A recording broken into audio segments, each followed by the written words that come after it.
Hi, I'm Caroline, and this is the Body Channel. So, I started a YouTube channel because I am interested and wanted to explore more about what the body is, just what it is. I have a body, you have a body, and literally everyone else has one, so let's talk about it. I'm hoping that through my own research, historical and anatomical research, that I'll be able to ask more questions and hopefully understand the facts as well as the social concepts surrounding the body. And I ask you to do the same. So I'm hoping that through research as well as talking to you guys, that we can learn more about our own bodies, love our bodies more, and hopefully show more empathy towards other people. So let's get started. Okay, so let's start with history. In the very beginning of time, there were two human bodies, a man and a woman. And both in the religious sense and other philosophies, these were the two bodies that procreated to make us. Man and woman both have bodies, okay? But they are both similar and different. So I want to analyze that a little bit. So, man and woman both have hearts. We both have heart organs, but we have different genitals. Another example, we both have lungs, but one of us has mammary glands and the other does not. And you can go on and on and on. You could rebuttal and say that, well, we all have different everything. You have different hair than I do. You have different eyes than I do. We're all different. Yes, that's true, but if you break it down from brass tacks, what are the main organs that are the separating factor between me and you? Because we both have noses, we both have hair, we both have eyes, blah, blah, blah, blah, blah. But what is something we don't have that are different? Sex organs. Yes, that is what my analytics have shown. So, or I'm just thinking that's what it is. If it's not, please tell me. Comment down below what you think about that. Okay, let's go to anatomy now. So, we are born with hereditary genes from our mother and father. So, that means we're kind of like them. For example, if your mother and father are both shorter humans, you might be a little bit shorter. If you have depression, it might be because both of your parents or one of your parents had depression. Yay. Either way, even though you have those hereditary genes that are similar, they are not you and you are not them. You are 100% your genetic makeup. It is one and only on this planet. So that's pretty freaking cool to me. Okay, so I just have thoughts about all of this. I'm learning that what we look like determines a lot. It might affect how we're treated at school or work, who gets to run a company, or who gets prom queen. Overall, our body is really important and should be treated kindly.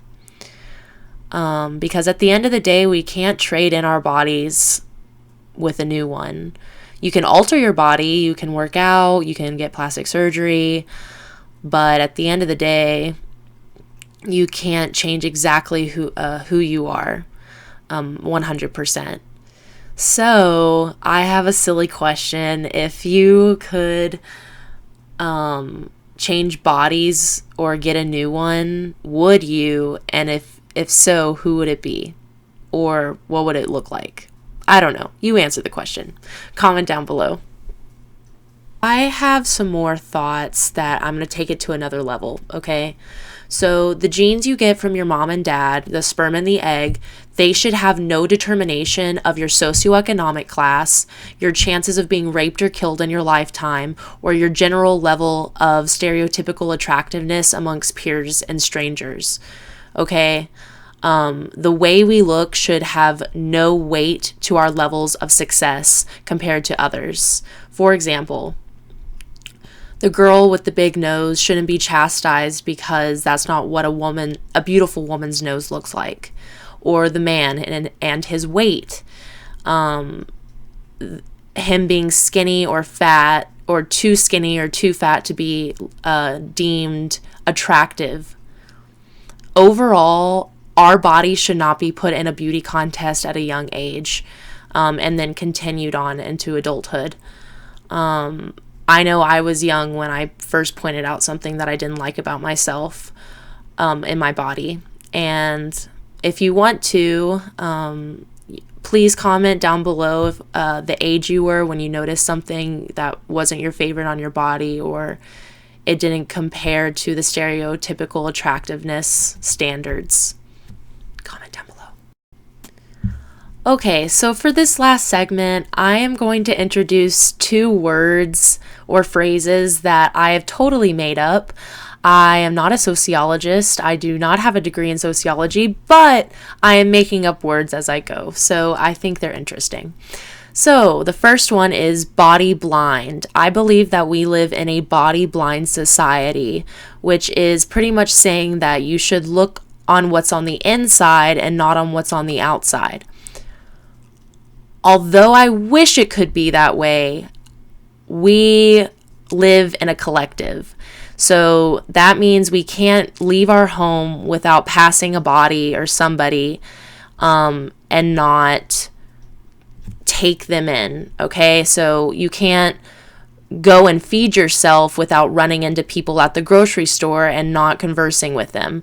In the first 3 to 5 seconds, unless you're visually impaired, you will assume their race, gender, and class in the first 3 to 5 seconds.